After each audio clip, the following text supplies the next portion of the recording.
Sparrow, you got a hit right there. All right, here we go. Another episode, y'all rocking with Capturing the Game Within the Game podcast, featuring me, your host, Desmond Jones, and my man, Jawan Polo Man Stewart. Yo, today we got another special guest on today's episode. She is the Director of Marketing Communications at Magic Johnson Enterprises. Her name is Alexia Grevious. How are you doing today? I am great. The sun is shining in LA, and that always just puts you in a better mood. I'm jealous of that sunshine. Like every person we interview from Cali always got this nice little shiny background, and I'm just like, all right, I see my neighbor's house, Well, I mean, and we hitting that time where our weather starts to look like doom and gloom for the next 4 months. So. That's the only thing. That's the bad part, We actually, so Monday, it was like that. And I promise you, everybody in the city was like, what did we do? Like, are you angry with us, Lord? Like, why is it cloudy? Why is it raining? In Cali, the type of state, all right, the sun's not out. All right, we're not working today. So. Listen, I wish, okay? But we still working. The business never stops. All right, that's good to hear.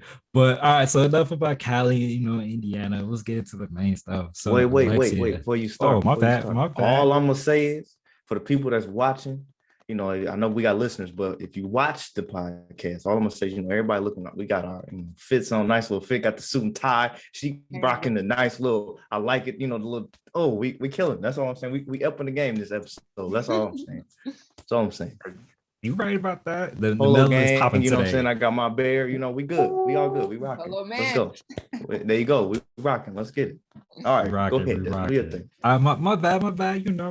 Good co-host duties. Shout out to everyone right now. But Alexia, can you go ahead and tell the audience a little bit about yourself? Yeah. So I grew up in Fort Mill, South Carolina. Most people have never heard of it. It's right outside of Charlotte, North Carolina. But it's between Charlotte and Rock Hill, which if you're a football fan, Rock Hill produces some athletes. Okay. So grew up there. Cool. I actually wanted to be an actress, oddly enough.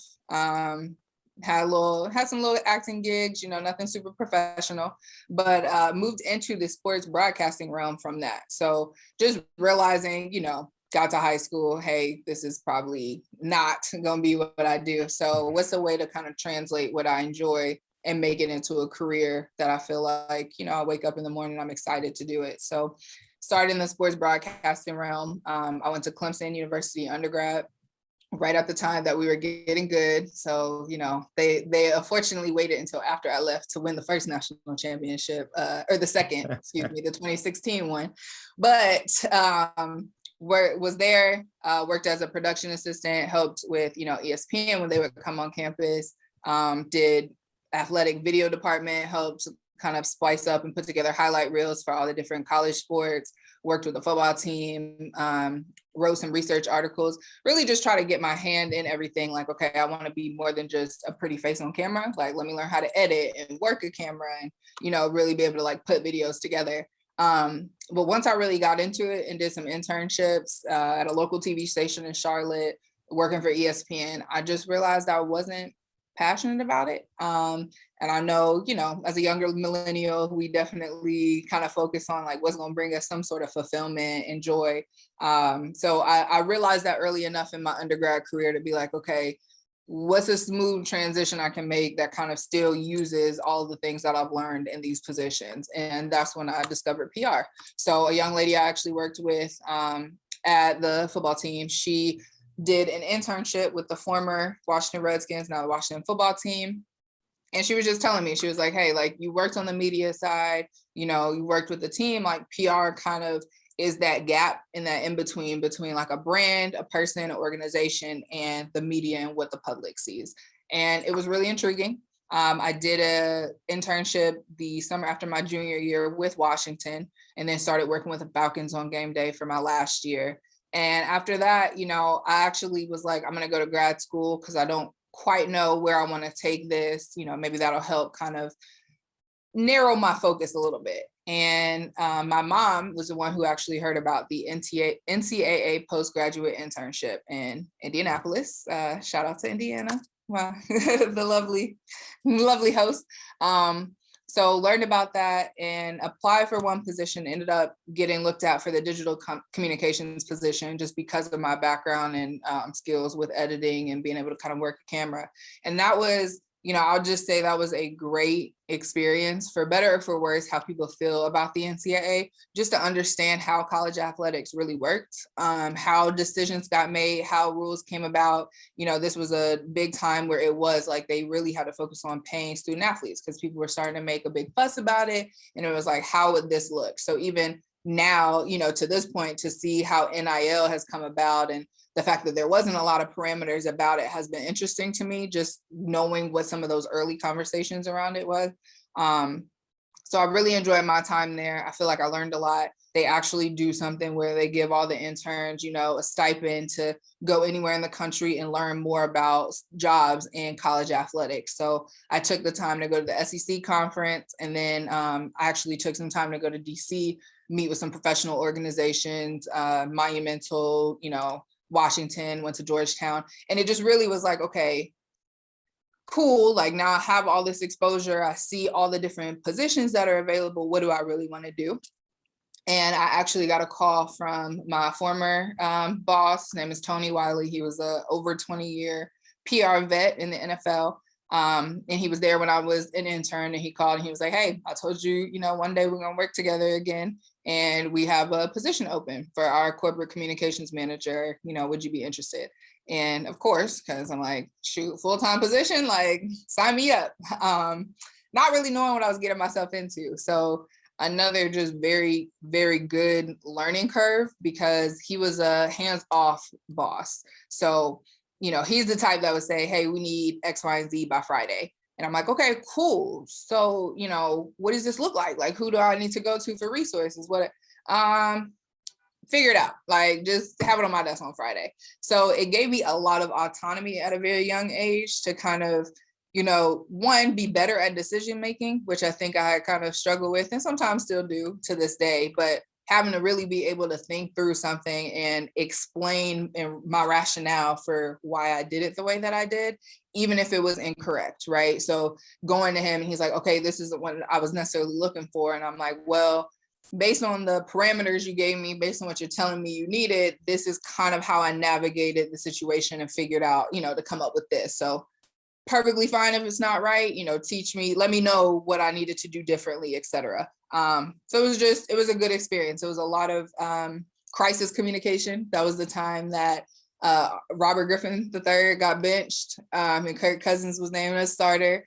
That was the infamous training camp fight against the Houston Texans on live national television. It was a lot that went into it. I got to see a lot, and it was just a great experience. And then, one thing, and I know, a little long-winded, but it's funny kind of how, you look back on your story, how things connect. One thing that somebody told me very early was like, you got to let your work speak for yourself, and really grow and excel where you are. If it's that season, God put you there for a reason. So do the best work that you can, even if it's not necessarily the best environment. And at the time, my former boss, Tony, had a relationship and had met my now boss, the president of Magic Johnson Enterprises, Christina Francis. They've known each other for decades. And they were just having a catch-up conversation. And she let him know that she was looking to expand her team, wanted somebody really sharp to come in and help them. They didn't have a job description, but she was the senior VP of marketing communications at the time and just wanted someone that was eager and excited to learn. And he thought of me. And so he kind of told me about it. And it was like, well, I'm not quite sure what they're looking for. Just have a conversation. And our initial conversation kind of low key turned into an interview that I was not prepared for at all. From salary requirements to what do you want to do, like everything. And I was like, oh, I thought I was just calling you to see like what y'all were looking for, not giving you kind of my background and history. But from there, she told me, she was like, that first conversation, I was like, okay, I like her, like I could work with her. So It took some time because I was early in the season, and then I didn't leave until the top of January 2017. But I was eventually offered the position, and I have been in LA ever since. And it was, had never been to Los Angeles before in my life. Had been to California maybe once, and was like, okay, I'm about to get on a one-way, and I don't have a job description. I don't really know what I'm doing, but we got to figure it out. So I feel like a lot of my journey has been figured out.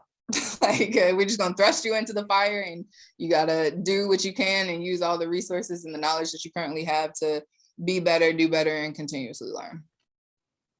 Makes sense. So now I'm trying to think that fight was that when D-Hop was DeAndre Hopkins and Yes. D'Angelo Hall was that infamous on Hard Knocks or whatever it was. Yeah.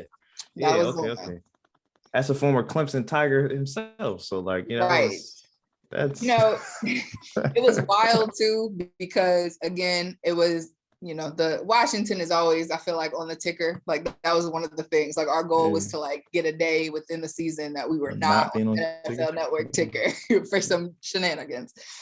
So we were there and kind of watched it, and it had been chippy all game. But then it was weird in the point of view because it was two fields. It was the new training camp facility that they had built down there, and we're, my boss and I were standing in the middle, kind of watching everything play out, monitoring the media, and you just kind of saw it was like one little cluster, and it's like, oh, okay, like that's getting kind of chippy, all right.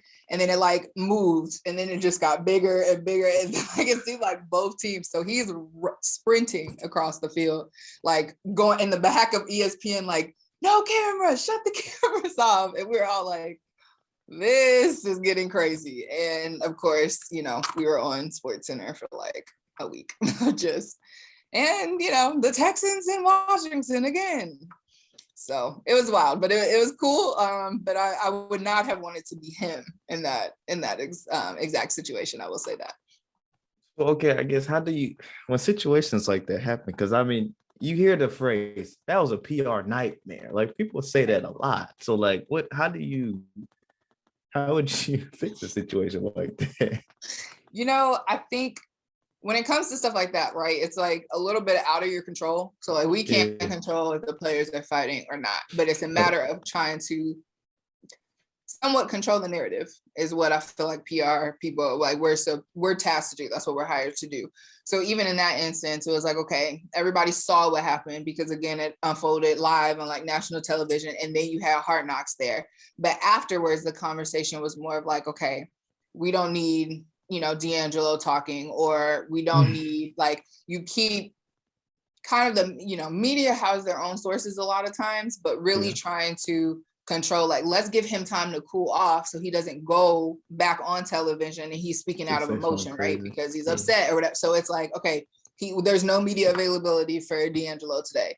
And then you have to have them speak, specifically in NFL, NBA, like there are specific rules because these media outlets pay so much for their contracts that you have to have players available. So it's like, okay, we're going to focus on the other players today, but we got to make them available tomorrow. But now he's had time to like cool off. All right, what happened? Okay, let's not focus on that. Like hey man, tensions got high. Everywhere we're all competitors.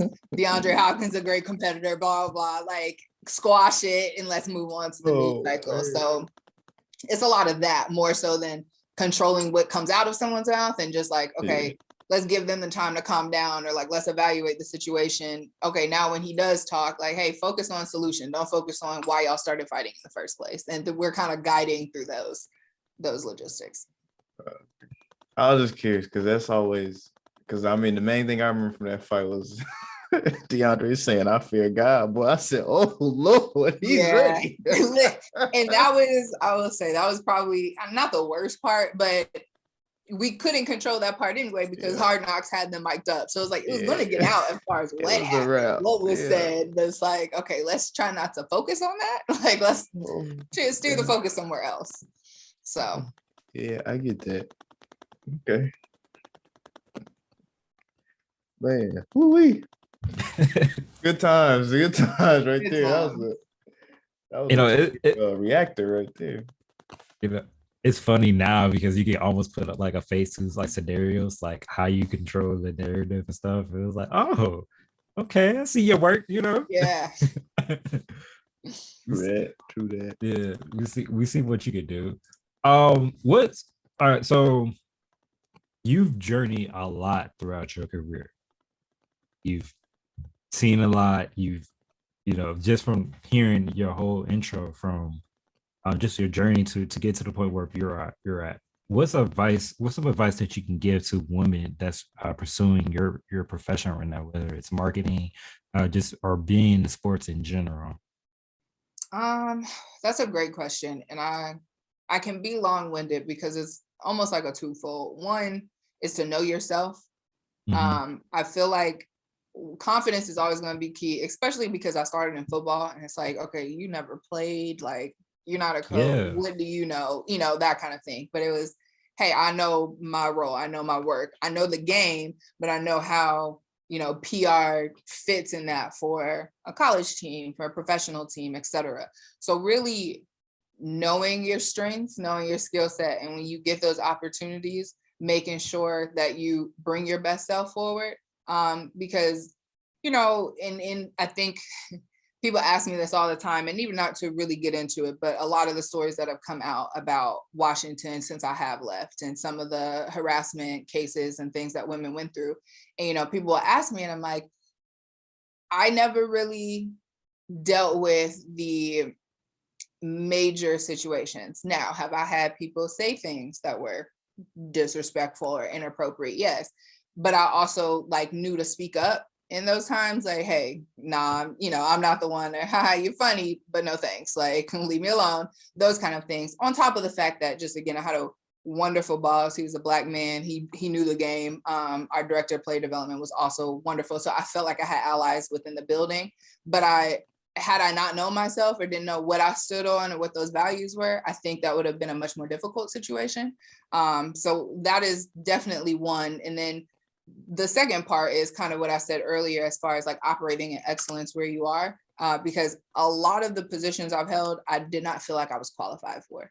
Not because I didn't think I could do the job, but just looking at a resume or looking at a job description, I'm like, ooh, like they're looking for someone that has more experience or has done this or blah, blah. I don't know.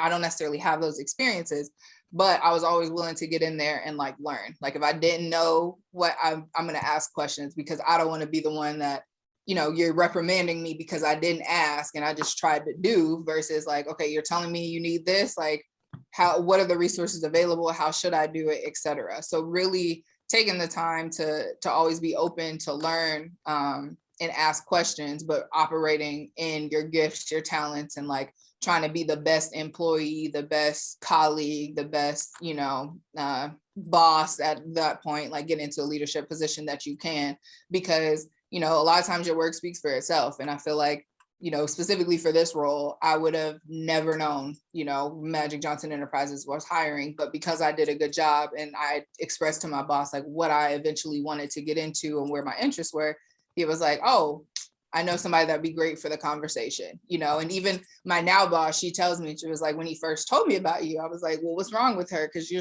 really quick to try to give her away. Like, this is one of your employees and you're just, lobbing her to me. And he's like, no, I know she can do whatever you're asking her to do. And this is the area of interest. And I appreciate him because I felt like, he was that advocate for me to get to where I am today. So how is it like working with shifting to Magic Johnson Enterprises? How is that? And I'm assuming you've met Magic Johnson. I'm assuming. Of course, yes. No, I mean, it was definitely adjustment from a standpoint of I went from teams that had, X amount of players, coaches, personnel staff, etc., even at Clemson, and then Washington. And then, the NCAA is a huge organization, over 500 employees. So it's more of like you're trying to figure out what your role is in a sea amongst a lot of professionals.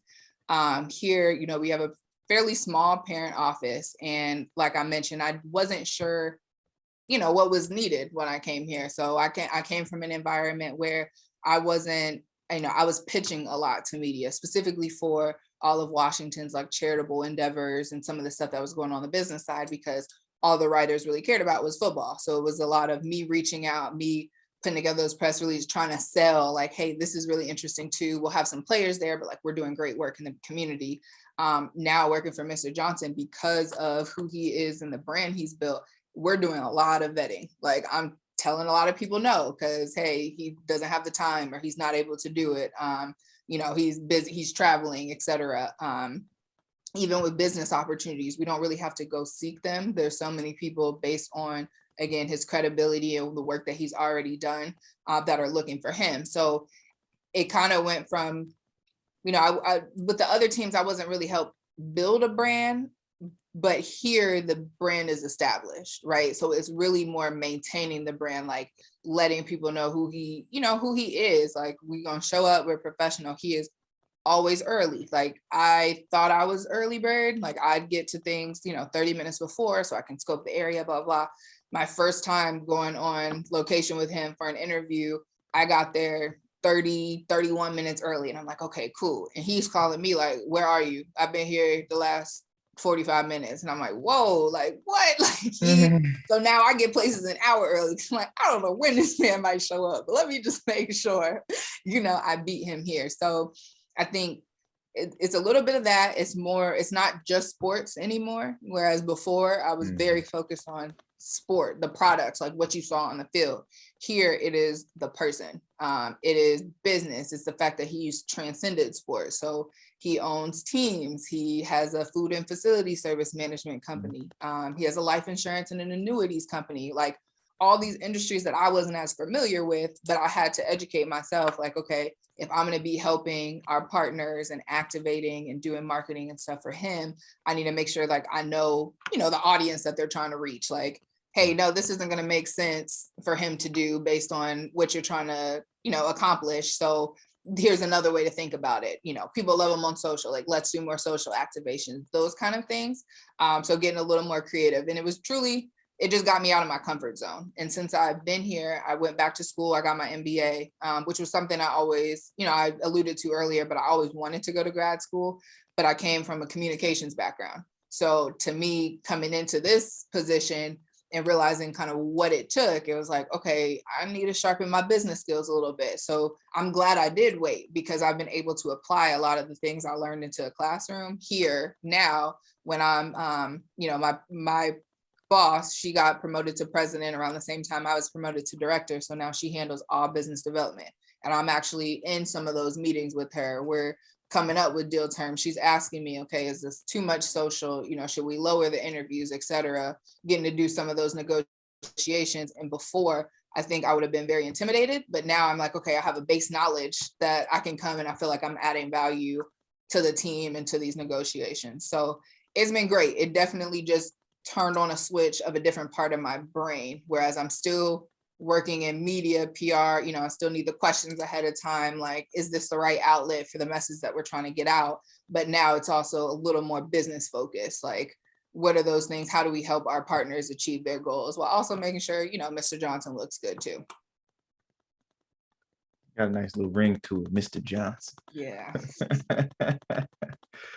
That's cool. I think some of that, like you said, like him coming early, I think maybe, even he played, basketball for as long as he did. I think some of that work ethic carries over to the business world as well. Like, gonna be an hour early. It's like the interview don't start for another like 20, 30 minutes, man. Like, exactly. Look, for an 8-minute interview. Nope. Yeah, like, what you doing here? Oh, I'm just prepping. Like, yeah. Why are we prepping so early? Like, what's going on? I get it. Exactly. I definitely he says that sometimes too. He's like, to Pat Riley, like, we show up on time, we late. So I'm trying to be the first one in the gym. Like, I want to show, that I deserve to be on the court. So he's definitely taken a lot of, who he was as a basketball player and definitely applied that in business too. So what's been your favorite moment so far working? Exactly. Ooh. That's a good question.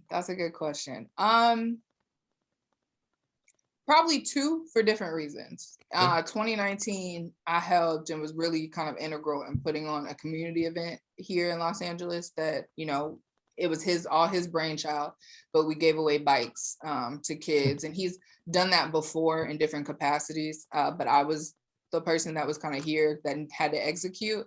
And, I think sometimes, not that I take for granted, but because I have worked for him for so long, like I know him, there's no celebrity appeal to me, like I'm like, oh, I'm not necessarily trying to hang out with Mr. J. Like that's like, he's like a little older than my parents. Like, I'm not trying to kick it with them, but to everyone else, there's still that lore and, sexiness of like, that's Magic Johnson. So like to see kids that never saw him play probably have no idea even what he's done from a business standpoint, but like have such a great Christmas and be so excited to meet this, larger than life personality that gave them bikes and toys and everything, and just kind of seeing it all come together was awesome, because I'm like, okay, he's Mr. Johnson to me, but like to everyone else, it's like, no, that's still Magic. So to be able to do that, and and he really enjoys it too. So even just to seeing how it blessed him, because he likes to give back and loves to be able to touch kids, and that's like his personality. But then I think the second part would probably be like the first deal that got done that I felt like I was a part of and I actually contributed to. And Christina asked my opinion, like, what do you think in these elements? Because aside from like kind of helping her on the front end, even though that's truly more of her wheelhouse, and even we work with the lawyers, et cetera, like I'm typically the one that's activating on the back end. So when we have to do those interviews and, we got to send out those social posts, like that's me. So to be able to see it from the beginning and like, oh, I contributed to it. And then like, we got a deal done. And like, now that was really like, okay, this is what I think I want to do. I think that confirmed it for me. So that was a exciting moment. Oh, it's always good. Yeah, it's always cool to hear about, people actually achieving and doing like what they was pursuing. Yeah. We went to school. Like right now I'm working on getting my MBA as well. Okay. And congratulations. Look, how much time you got left? I'll be done in March. Or at least I should be done. Okay, listen, this is the hardest stretch. I will say it's like the 400, like that last 100 where he's like, Lord, I am tired, but it is definitely gonna pay off. I've been tired. Okay, so this is my second master. So my first master. So I'm an engineer by trade. Okay. And so this one, I'm just like, man. Every time I look at homework, so I'm like, bro, you testing me. Exactly. And it's different. Like it's a different part of your brain that if you're an engineer by trade, it's like, okay, now I got to think about it. Business is way more concepts, and like there's not a right answer, but you're looking at case study. All of that was new to me too. So so yeah, well, congratulations to both of you, because I won't be partaking in any of that stuff. That's all I'm going to say. So yeah, congrats to you I'm not too. Going back. I'm like, if I can't make it work with these 2 degrees, I'm done. Look, I do want a PhD only if someone's willing to pay for it. So I just put it out there. I do. Hey, you handle that. I'm cool with my bachelor degree and my 2 minors. Okay, I'm cool with that. That's what I'm cool with. I'm good. Look, if the PhD doesn't happen, I'm cool. But if the opportunity came up, someone wants to pay for it, just put it out there. Hey, anybody out there? I'm looking for sponsorships. Anybody right? Anybody listening? Anybody listening? Yeah. Want to start a fun, GoFundMe account for me to, get my PhD? Wow. Okay. Hey, I'm just looking for anything at this point when it comes to all forms. But one thing I wanted to ask, because I know you mentioned this earlier, but I wanted to ask you, like, how has your faith played a part in your career? Huge part. And I'll tell you why, because my fiance and I talk about this very often.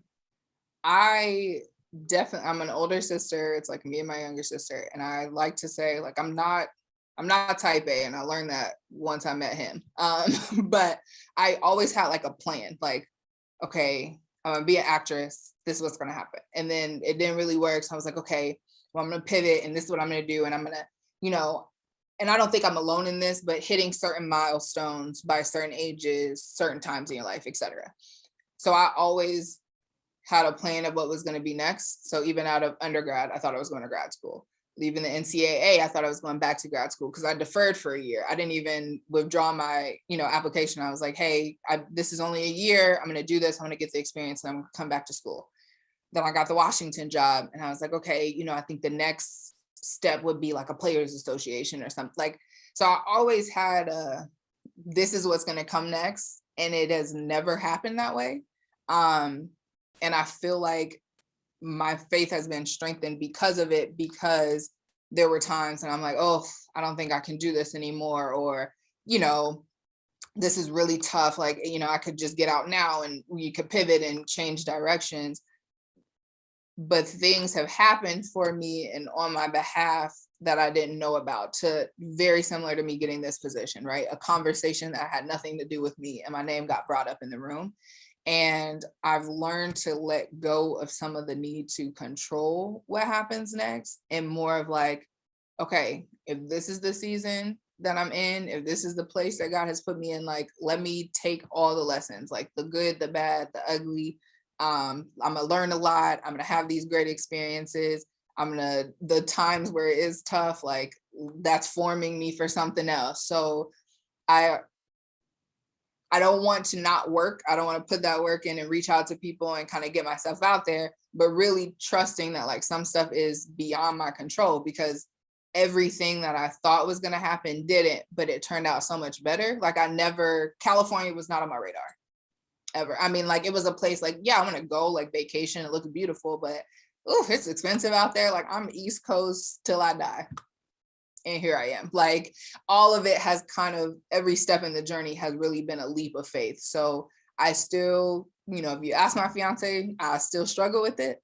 But I try to keep in mind and really looking back and like focusing on gratitude, because those things that I didn't think would happen, or I thought something else would happen, something better came from it. And I learned a lot along the way. And I used to be one of those people, I thought my resume was not cohesive. Like it didn't make sense. People would look and be like, okay, girl, like, what do you want to do? Because you're just kind of all over the place. But every step along, like I've used something from a previous position or brought a new idea or something new to it that they weren't doing. And that's where I see of like, okay, no, God's behind all of this, like we have to put that work in and but some of it, even when we have an idea, you're gonna be like, I got something else, or I got something better, or maybe not. And this is where you have to stay. But like, I'm teaching you something in here. So like, stop looking at it as a negative, or you don't want to be in this position, whatever, and just know that you're still learning and growing. So I think that's been helpful, but it's still, I would be lying to you if I said that I was, because of all of that, I'm like the most faithful person. Like I still have times where I'm like, oof, like, but I feel like I should. It's like, no, it's not about your feelings. Like you just gotta, you just gotta, some things you gotta let go and stop trying to be in control, or it has to go the way that you do. Because I think sometimes I would set myself up for disappointment. Like this is really what I wanted to happen and I was focused on it and it didn't happen.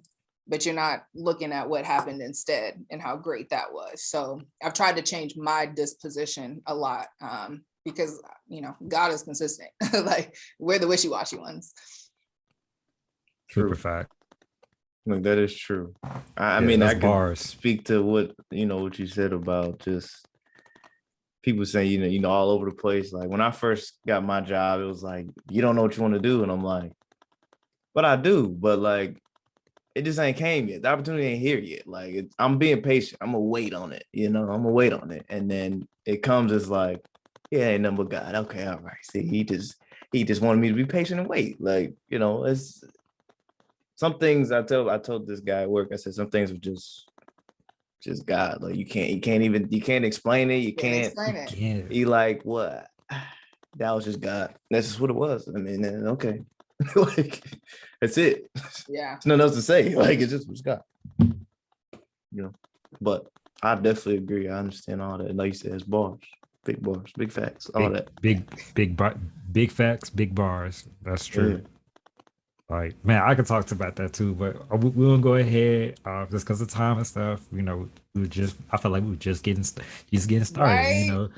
Right? We just ordered the appetizer. We was about to get into the Hey, to the talking to about the the main Hey, appetizer. meal. hey, not to Juwan. Look, his food been here, Hey, okay? hey, look, hey, been here, Been here. waiting on me. Is it sitting to the side or you got it in the kitchen? No, it's in the kitchen. If it was in the Okay. kitchen, if it was here, you'd have been seeing Right, chicken look, he's grease ducking all off on my camera. face. Yeah, chicken grease all on my face. Been like, dang, man. I Yeah. would I would have understood though, because I just had a restaurant not too long. That's why when I told you I was on my way. Never mind, we'll talk about it later. But I you know got you, I why. got you, I got you. I Yeah, got you know you. why. But all right, ladies and gentlemen, you already know what time it is. It's time for our rapid fire round, the game within the game. So, the very first question we ask is, "Are you ready to play?" Yes, I am ready. Okay. All right. First question: chocolate chip cookies or oatmeal raisin? Chocolate chip. I already And knew I she was gonna love say oatmeal chocolate. raisin, but What? It's chocolate 11 chip. 4. It's 11-4, Desmond. Just letting you know. 11 Okay. 4. See, but I feel like me and her we on the same page because I got mad love for oatmeal. I mean oatmeal. So oatmeal is my pick out this. But Okay, I really love chocolate chip cookies though. Like if I go to a restaurant, most of the time I'm getting 2 chocolate chip cookies and 1 oatmeal. same. So, Listen, now that is the see? same. But I will tell you, I feel like people can mess up oatmeal raisin a They lot can. easier than chocolate chip, which is why I'm always going for the most part default until I'm like, okay, no, they make good cookies. Because like a bad oatmeal raisin is like, Mm-hmm. you know, Super Okay. facts. I'll That's another let that bar. one pass. I'll let it pass. I'm gonna let it pass. All right, but your chocolate next one: TV shows or movies. TV shows. Favorite TV show. Favorite of all time or favorite right now? Your top 5. I'll give you your top 5. Okay, top 5. Favorite TV show all time, Grey's Anatomy. Like I'm in it. That show been on forever. Listen, and I've with everybody that's left, everything. I have held on true and true. Like, ooh, it's good. I was super late, but one thing that my fiance and I watched during COVID was The Wire. Ooh, that's a gem. Late. I mean, That's like the show. Gem. That's the a show I gem. gotta watch. I haven't watched that yet. You haven't watched okay, I the haven't. Wire? listen, because I not to say I wasn't a believer, but I'm like, okay, everybody talks about The Wire. I'm like, whatever. All right. Wires. Hands down. Like it is up there. Every season, even for different reasons too. Like they just show you different parts of the city, like ways you didn't even think they overlap. It's great. So I have to give him that one because it was the same thing. He's like, you've never watched The Wire? Like you're almost 30. I'm like, ooh, it's up there. Favorite right now is definitely Snowfall. Like, okay. So I'm in it. I am. Okay. And it was slow. The first season, I was like, the first 2 was slow. By 2, I was intrigued.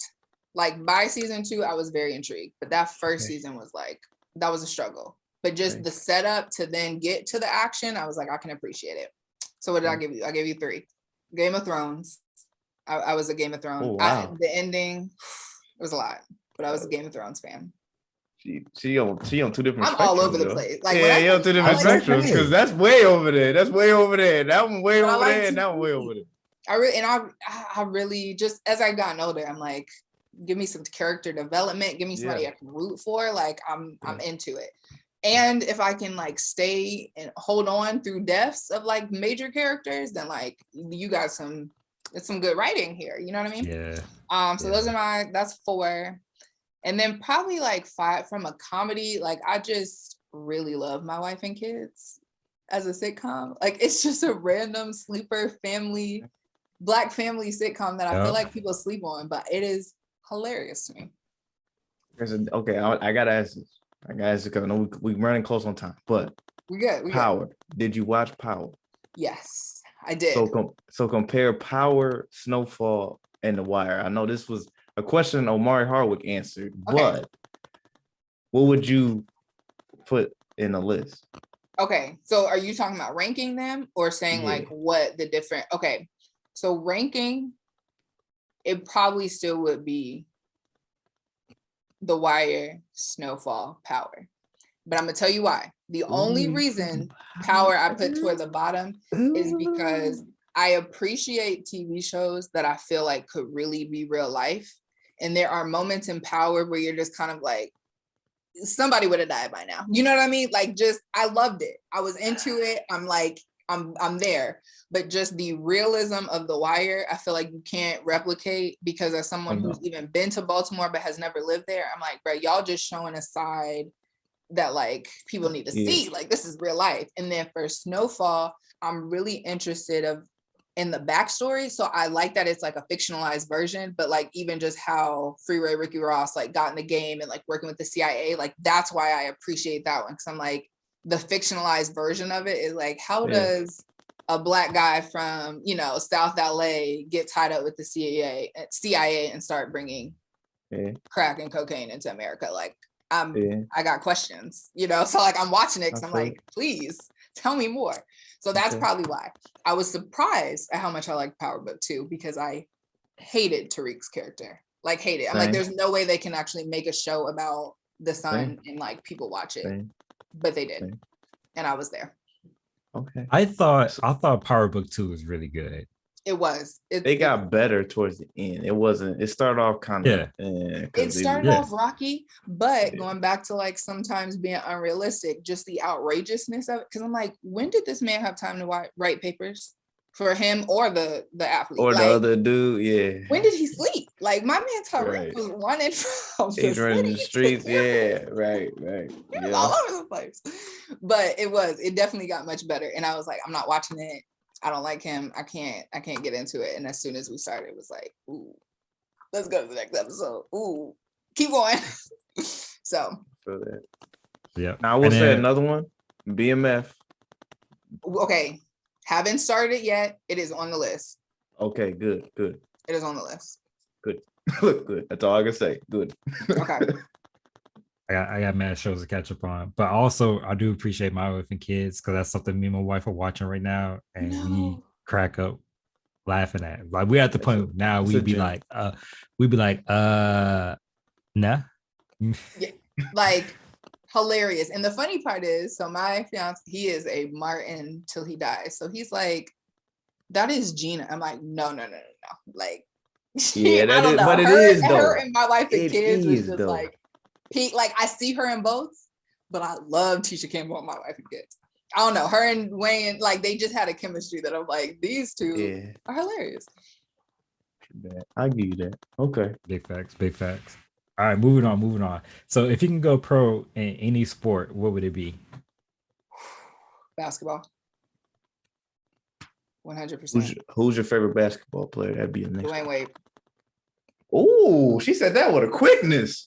Not D-Wade. Wow. That's also surprising too. It's a random one. I know.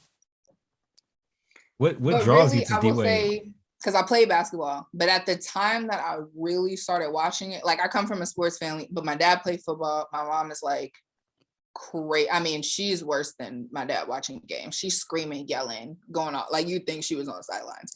So like, we definitely were more football family. I started watching basketball as I got older and I was playing.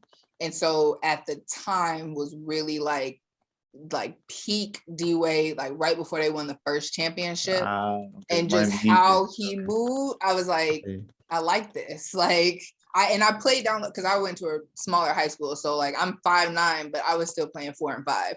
So he was more of like where I felt like I needed to be, like more of like a 3-guard type situation. But even though he was more shooting, but just watching him play, I was like, man, this brother can hoop. So yeah, D-Wade's my favorite. But I mean, I love LeBron. I'm not gonna lie, I'm a LeBron. Kobe, I struggle with, but I'll always respect, because the Black Mamba. But my dad, okay, and part of me thinks that some of it came from the fact my dad just loved Kobe, and I'm like, nah, I gotta go against it. Like, LeBron's I say Kobe is the guy. This is a Kobe lover right here. Listen, I am out to death. Basketball player, even person, just what I learned more about him being in LA and kind of what he's done to the community, whatever. I do not dislike the guy, but like, just my favorites, Yeah, I feel it. I'm gonna say, and you in LA, like that's the I know. Magic and Kobe. That's the Mecca. That two right there. That was the But thing. see, take all drama aside, Shaq was more my favorite just because of how he played at such a big size. I was like, there is no way somebody that large should be doing any The of big these moves. Aristotle. Like, how does that happen? You know? So like that's why I said take all the drama off the table. Yeah. But in general, I like Shaq. Shaq has a Just big give me the ball. personality. I'm gonna dunk it. That's all Shaq was gonna do. I'm gonna dunk it. Yeah. All right. This is the last one. I know you gotta go. If you could be a hype person for any artist, who would it be?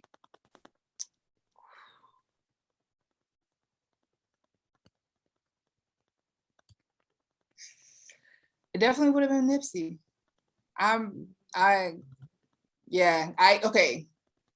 So again, like y'all asked me rapid fire. I know I'm supposed to give one. As you can see, I'll talk a lot.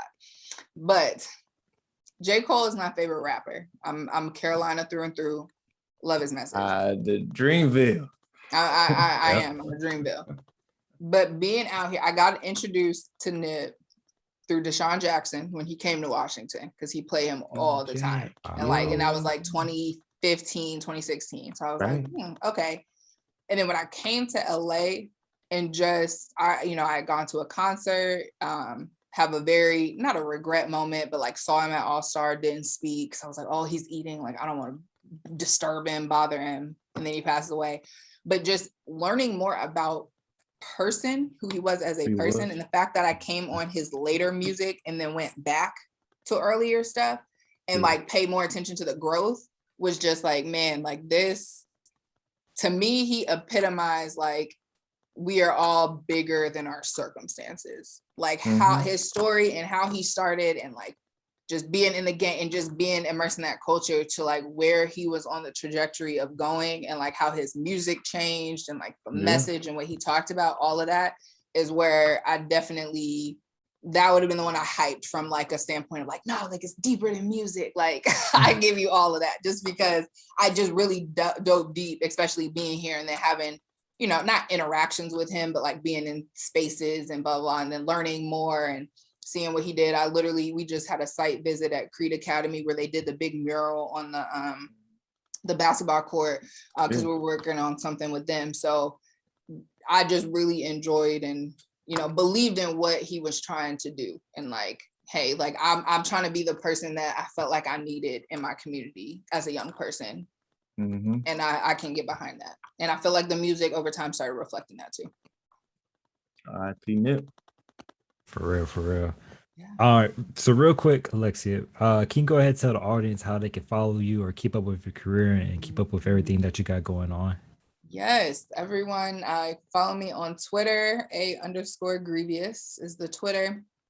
LinkedIn. I don't really use Facebook, that's for the aunties these days. So I'm on it, but like I don't be on it. My mom would kill me. If she heard that.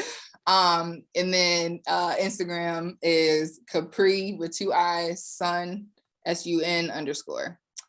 Funny story, started most of my social media when I was in college and my middle name is Capri. So it was like a joke. Some people call me Capri Sun. But yeah, that's how you can follow me. I was also just named Sports Business Journal's 30 New Voices Under 30. So I'm really excited about that. And that dropped in November. So a little deeper dive into my story for the Sports Business Journal. Awesome. Well, thank you for joining. Give a follow. Yeah, I'm gonna do the same thing. I'm gonna close that real quick. So yeah, thank you for all the listeners, subscribers. Go ahead and follow us on your favorite podcast platform. We're on all of them. Spotify, Google Podcasts, Apple Podcasts. It doesn't matter. Just look up Capturing the Game podcast. We can be found on Twitter at CTG_podcast. On Instagram, it's capturing _the _game _pod. That's on Instagram. And typically you can just punch in anywhere, Capturing the Game. You can typically find us. Alexia, it was a pleasure. I feel like we would just get done with advertisers, but we understand everything. So definitely thank you for everything and definitely hopping on the podcast. Definitely best luck with your career going forward. Thank you.